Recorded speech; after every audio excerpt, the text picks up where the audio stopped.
So I hope y'all don't have big expectations for tonight after last week.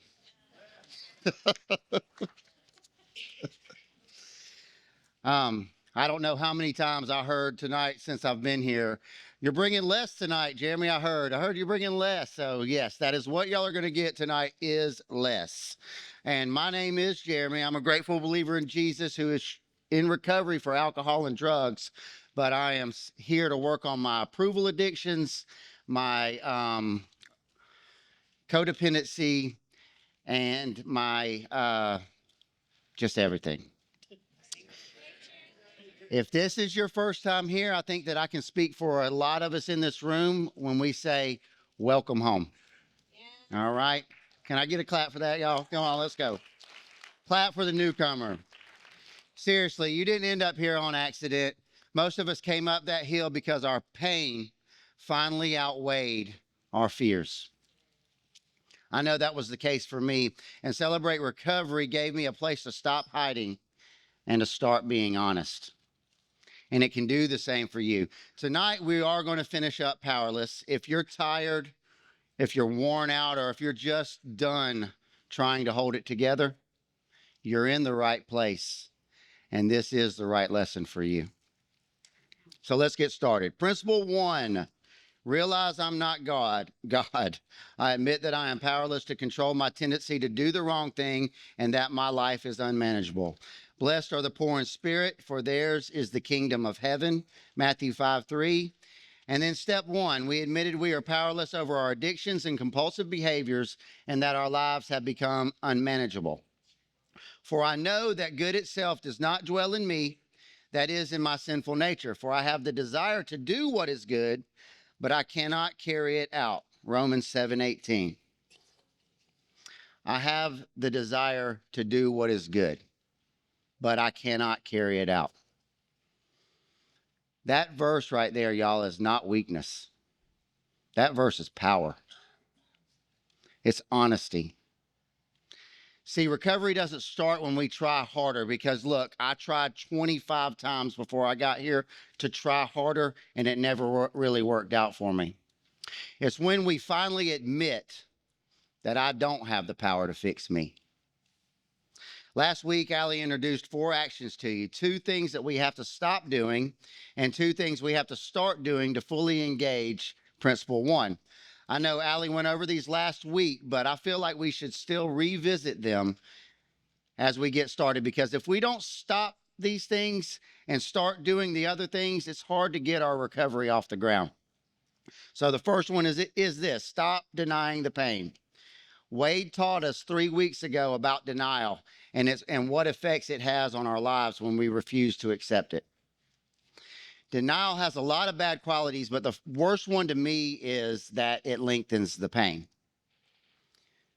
But when we stop denying that the pain exists, you know, that part that you just can't stand about yourself, the porn, the body issues, the codependency, anxiety, addiction of whatever it is, finally becomes stronger than your fear of change. Our pain becomes stronger than our fear of letting go of those people that have taken us down these wrong paths in our lives. The pain of walking into a room full of people, or the fear of walking into a room full of people, is better than the pain of the hangover tomorrow morning. The pain got worse than the fear of if God was mad at you or not. I got a secret for y'all. God's not mad at you. He's never been mad at you. Concerned, probably. Heartbroken, yeah, I would say so. But mad, never. He's just glad that we decided on our own that our lives have become unmanageable. In Psalm 6, King David talks about a time when he came to the end of his rope. His life had become more than he could handle. His pain became more than he could bear. And he reached out to God. Lord, do not rebuke me in your anger or discipline me in your wrath. Have mercy on me, Lord, for I am faint. Heal me, Lord, for my bones are in agony. My soul is in deep anguish. How long, Lord? How long? Turn, Lord, and deliver me. Save me because of your unfailing love. Has anybody said that hugging a toilet? Lord, how long? How long, Lord? How long? Or maybe you said it in your pillow the next morning when you're regretting the night before. But you skip down about 4 more verses in that same psalm to verse 8 through 10, and he's saying a different tune. Away from me, all you who do evil, for the Lord has heard my weeping. The Lord has heard my cry for mercy. The Lord accepts my prayer. All my enemies will be overwhelmed with shame and anguish. They will turn back and suddenly be put to shame. Doesn't that sound like step one in coming out of denial? When God gets involved? If you want to be rid of your pain, you must face it and go through it. Y'all remember the bear hunt y'all went on with Allie last week? Y'all say it with me. Can't go under it. Oh, over it. Can't go under it. Gotta go through it. Gotta go through it. But we don't have to do it alone. Just like the Lord was with David, when we reach out to him, he's there. So that being said, the second thing we have to do is stop playing God. Matthew 6:24 says, no one can serve two masters. Either you will hate the one and love the other, or you will be devoted to the one and despise the other. You cannot serve both God and money. You know, when I started to realize that I needed help from Jesus, I started going to church about 5 months before I ever even started coming to Celebrate Recovery. I was going every Sunday, but I was still drinking and smoking, worshiping the bottle, worshiping my water bong, right? Trying to serve two masters the best that I could, Jesus and my idols of addiction. But still wondering, hey, why was I getting any better? What was going on here? I'm going to church. Isn't that what I needed to do? But if we want recovery in any aspect of our life, whether it's alcohol or drugs or anything else, we have to put into it what we want to get out of it. The first thing we have to do is admit that we're not God and that our lives are unmanageable without him. Then, when we have finally emptied ourselves of all of our pride, which is what it really is, God will have room to come in and begin his healing work. Okay, so those are two things that we have to stop immediately for recovery to work. Here are two things in our lives that have to start right now. Start admitting our powerlessness. For this, we go right back to Romans 7:18. For I know that good itself does not dwell in me, that is, in my sinful nature. For I have the desire to do what is good, but I cannot carry it out. For me, I wanted to do the right thing. I wanted to stop drinking. I wanted to stop using. But if it was in front of me, I wasn't strong enough to stop. Not by myself. Y'all with me? Paul basically goes on to say in the next two verses, 19 and 20, and then this won't be up on the screen. I'll just paraphrase.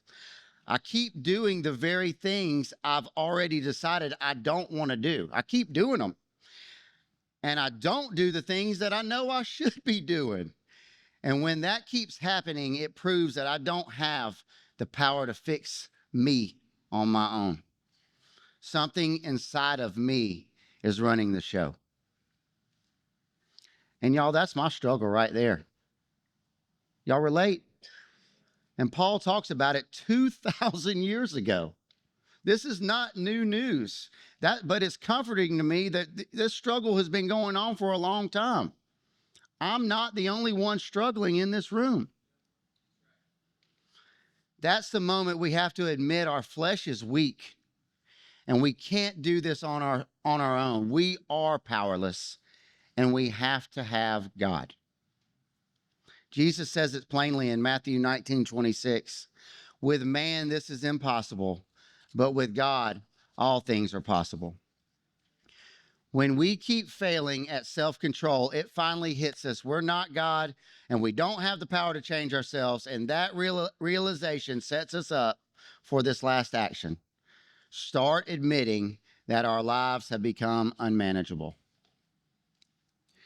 The only reason we ever decided to come in here on a Thursday night is because our lives were chaos and out of control.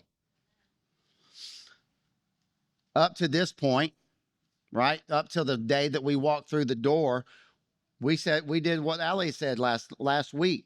The comfort of our chaos seemed easier than the hardship of peace. It seemed easier than starting something new, but there comes a point when we have to admit to ourselves that something has to change or it's going to be the death of me. That's what I had to do, and that admission is what set the ball rolling for me.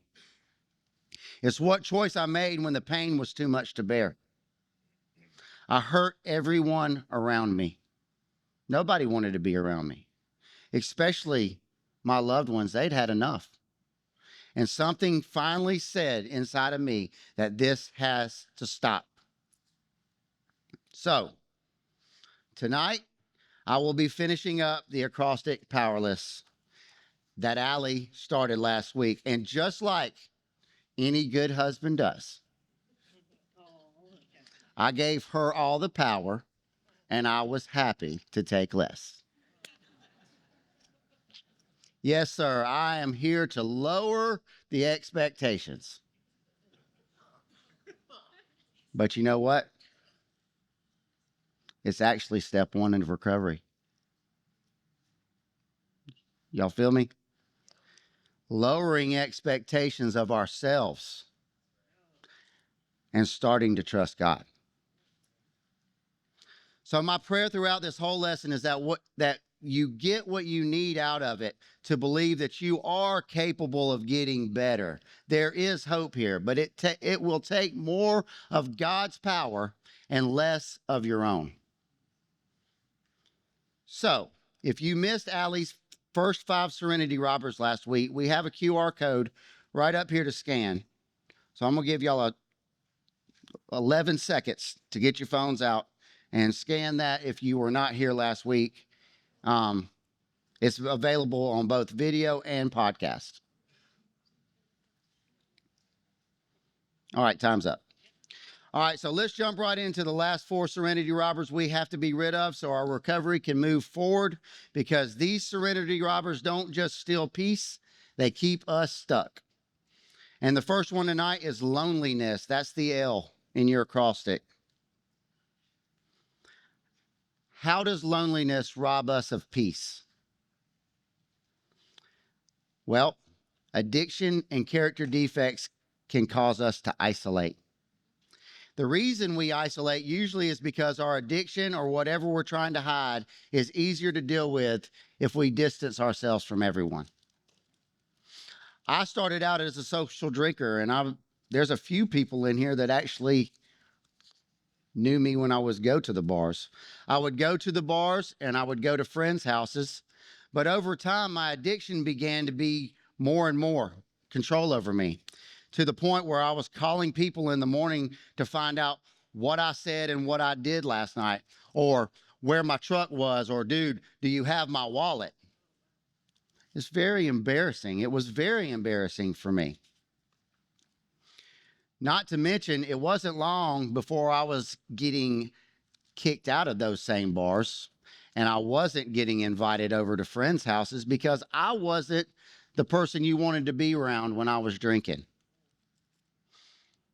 I chose my addiction over anything else. I started to drink alone, and it became my new normal. So I isolated. And a side effect of isolation is obviously what? Loneliness.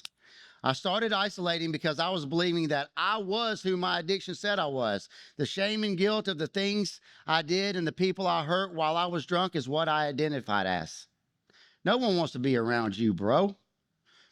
You're just going to cause more chaos. Just stay to yourself. That way you are the only one you can hurt. Heck, my girls, 4 daughters who lived with me, found ways to get away from daddy when he was drinking. And the sick part about that is I was okay with it because my drinking had become more important than my relationships. And it took waking up alone, and y'all, if y'all have heard my story, y'all know this one, to make me realize I had a problem. That morning I was hungover, I was hopeless, and I was lonely. And I wish I could sit up here and tell y'all that when I got to celebrate recovery, it all went away, but I can't, okay? I knew I was where I needed to be, but I didn't know anyone. Shoot, I was still trying to hide. I told my one-on-one leader that I struggled with anger, not alcohol. I was still way in denial. The CR men took a trip down the Ocoee River about 2 months into my recovery. And I rode the entire ride up on the bus by myself, didn't say a word to no one, nobody. But you know what? That trip, it changed a lot for me. It really did. It was actually a game changer for me. There was something about being on an ice cold river, braving rapids and rocks with brothers that have been where you've been or are where you've been, that give you hope. That, hey, I can have normal relationships without alcohol and drugs. That does exist. I can have positive people in my life that will help me get better and cheer me on the way. I found purpose on that trip. One of our rafts that our guys were on flipped over right at the end, and I literally got to help another man to the shore. And for the first time in my life, I knew what it felt like to selflessly help someone out and not expect anything else in return. And it changed everything for me. I made more friends on that one trip to Tennessee than I had the prior 10 years of life in my addiction. Keep on loving one another as brothers and sisters. Do not forget to show hospitality to strangers. For by doing so, some people have shown hospitality to angels without knowing it. Continue to remember those in prisons as if you were together with them in prison, and those who are mistreated as if you yourselves were suffering. These men modeled this for me perfectly. I was sober, but I was still in a prison of my thoughts and shame, and these men met me right where I was. And I'm indebted to them from here on out. So, when you admit that you're powerless, you also give up another E. Y'all went over the first E last week. The second E is emptiness. In my addiction, I was full of lots of things. Lots of stress, lots of anxiety, lots of hurting people, lots of lies, lots of manipulation, especially manipulating others and myself. Emptiness is a byproduct of isolation as well. Emptiness grows when we are disconnected from God and others and try to replace them with unhealthy relationships or sex, drugs, and alcohol, porn, control. You fill in whatever it needs for your blank to be filled in. Whatever we were doing to numb the pain for a little while. Jesus said, the thief comes only to steal and kill and destroy. I have come that they may have life and have it to the full.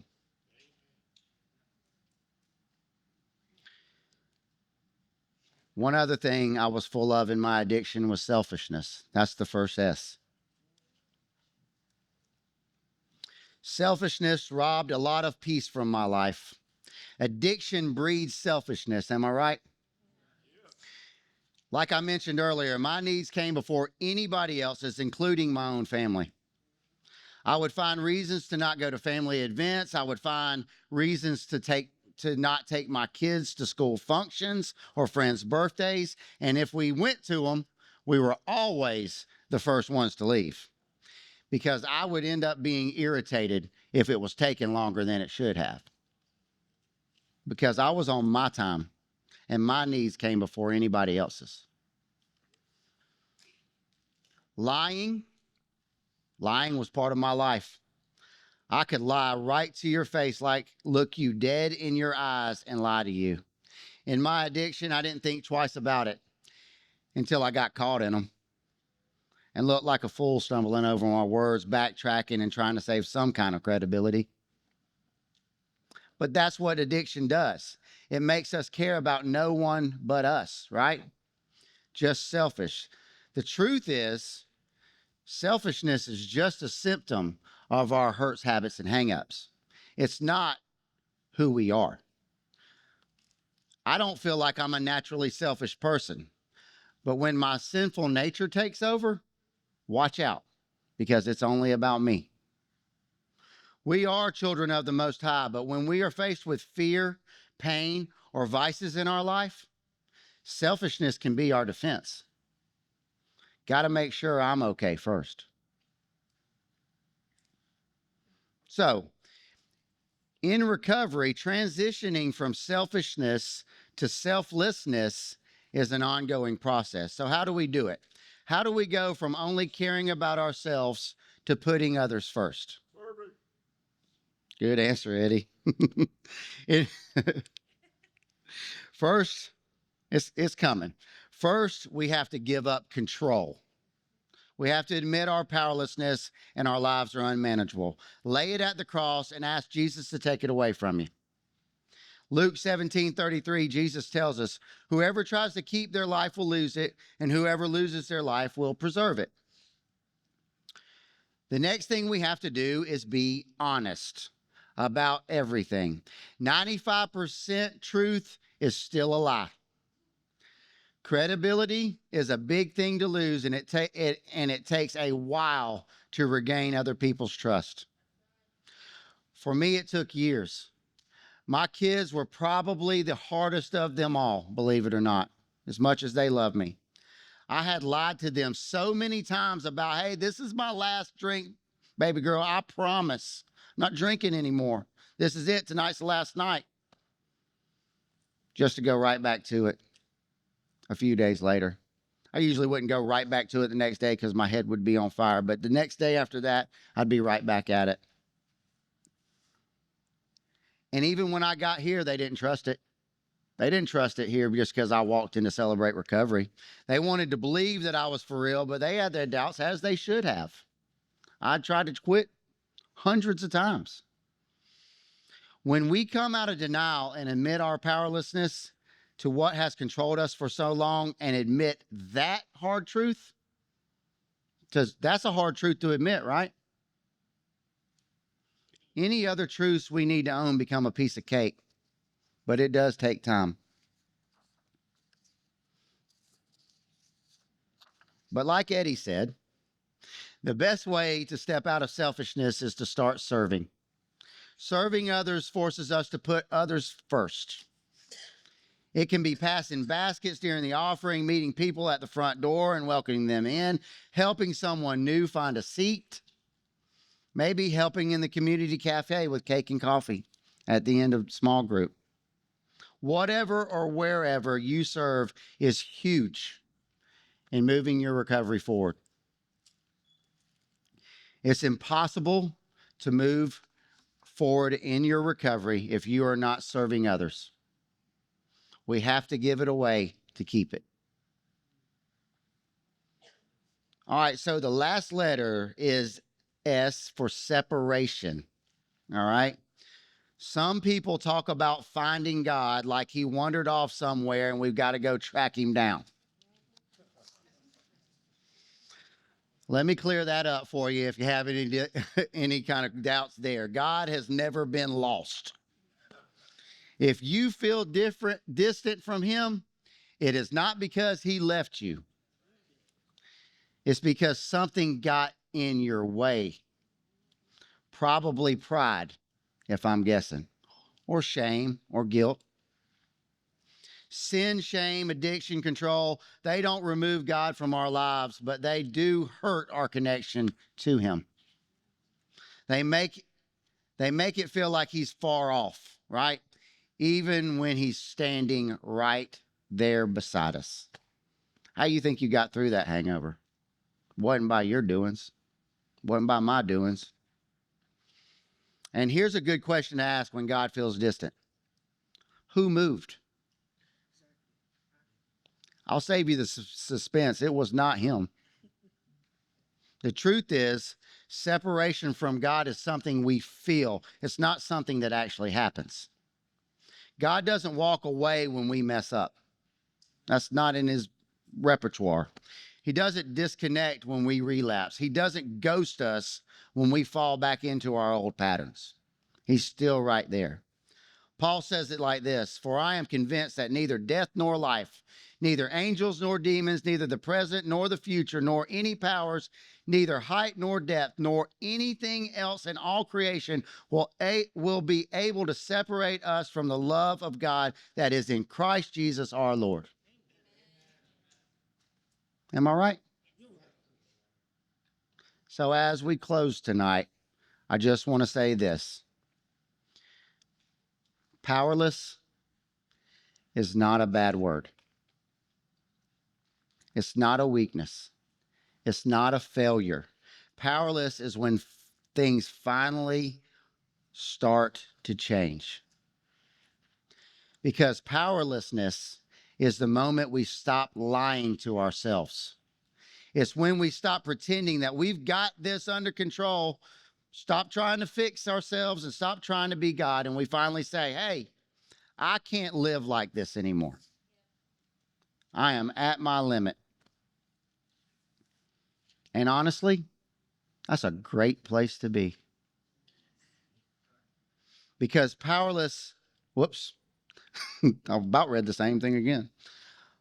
All the serenity robbers we talked about tonight and last week feed on the same lie: that we are alone, that no one cares, that we are too far gone, or that God is done with us. But that's just not true. If you're here tonight, it isn't an accident. You didn't just wander up that hill just because you didn't have anything else to do. You came because something in you knew this can't keep going on like this. The chaos got too loud. The pain finally outweighed your fear. And I need you to hear this, and I need y'all to hear this loud and clear. God is not mad at you. He's never been mad at you. He's just been waiting on you to stop trying to carry something you were not meant to carry alone. I know some of you in here are exhausted, not physically maybe, but soul tired. Tired of hiding. Tired of starting over. Tired of waking up saying never again and ending the day in the same place. And if that's you, I'll say this again: welcome home. Recovery doesn't start when we get strong. It starts when we admit we're not. It starts when we say, I'm not God and my life is unmanageable without him. And when we finally empty ourselves of control, of pride, of fear, God finally has room to step in and do what only he can do: heal, give us hope, show us again that together we can build back relationships that we've broken over and over again in the past. So wherever you are tonight, whether you feel hopeful or hopeless, just know this. Look around this room. You're not alone anymore. You don't have to isolate. You don't have to numb. You don't have to pretend. You are home now. Take a deep breath. Tonight, maybe your step is simple. Okay? Maybe it's simple. Simply don't leave here alone. And what I mean, physically, you may be leaving here alone. Okay? But stay. All right? Hang out a little bit. Talk to somebody. Step out of that uncomfortableness. All right. It will change your life. Have a cup of coffee and let someone else know your name. There is a better way, and it starts here with less of us and more of Him. Thanks for letting me share.